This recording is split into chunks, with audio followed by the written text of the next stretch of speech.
আপনার নাম? আমার নাম কুটন দেবনাথ, বাড়ি পশ্চিম নলচর। আর ওয়াইফের নাম শিল্পী দেবনাথ, বাড়ি পূর্ব চাম্পামুড়া।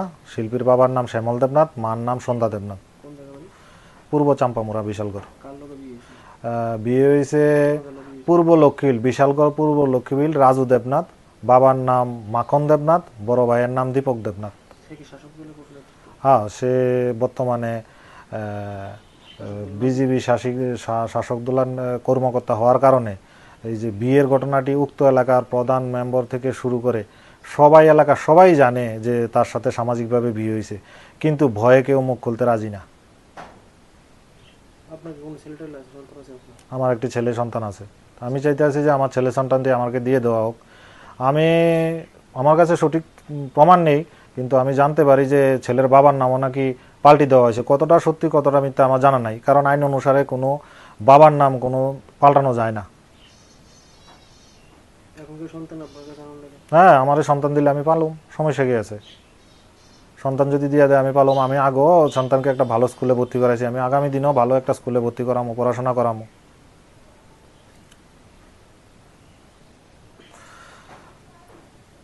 যে ভরণ পোষণ মামলা করার আগেও আমার থেকে বেআইনিভাবে অনেক টাকা পয়সা নিছে।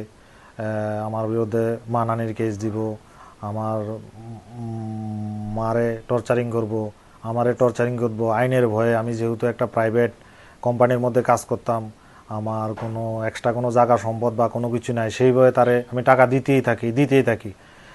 যখন সে ভরণ পোষণের মামলা করে তারপরেও আমি টাকা দিতে থাকি, দিতে যখন লাস্ট পর্যন্ত দেখি যে সে অ্যাকচুয়ালি আমি আইনত স্বামী, প্রকৃত স্বামী আমি না, সে অন্যের লোকের সংসার করতে আছে বিয়ে করিয়া, তখনই আমি টাকা পয়সা দেওয়া বন্ধ করি।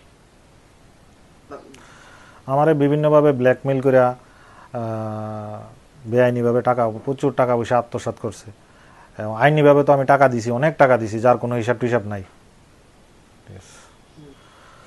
আমি বাধ্য হইয়া সাংবাদিকের দ্বারস্থ হয়েছি। সাংবাদিকের মাধ্যমে ত্রিপুরা রাজ্যের আইন প্রশাসনের কাছে অনুরোধ করতে আসি উক্ত বিষয়টা যাতে ফলো আপ করিয়া যাতে আমাকে উপযুক্ত ন্যায় বিচারটা দেওয়া হয়, রাজ্যে আইন প্রশাসনের কাছে দৃষ্টি আকর্ষণ করতেছি।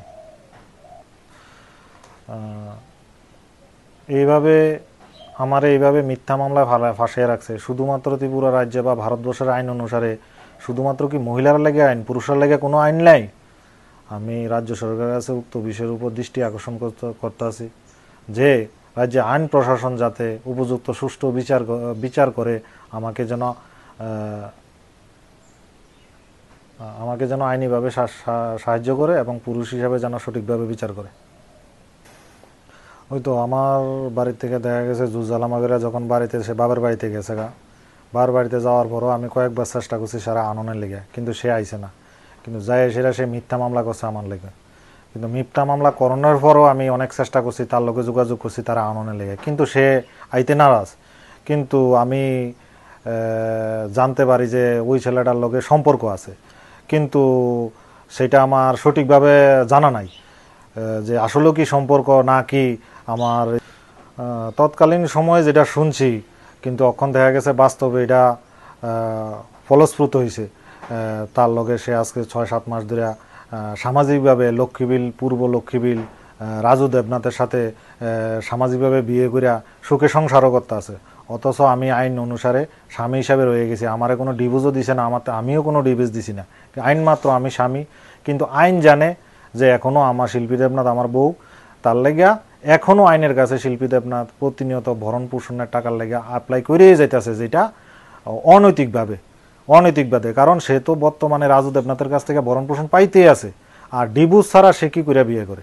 ডিভোর্স ছাড়া তো বিয়ে করার প্রশ্নই ওঠে না। এই ঘটনাটি অন্যায়ভাবে আমাকে এইভাবে ফাঁসিয়ে রাখছে মিথ্যা কেসের মাধ্যমে। আমার এখন কিছুই করার নাই, আমি এদিক ওদিক ঘুরে বেড়াইতে আছি। তার লাগে নিরুপায় হয়ে আমি সাংবাদিকের দ্বারস্থ হচ্ছি, যাতে লক্ষ্মীবিলের এলাকাবাসী, বিশালগড়ের এলাকাবাসী যাতে পুরোটা ঘটনাটা জানে। এইভাবে একজন সাধারণ মানুষকে এইভাবে ফাঁসাইতে আছে।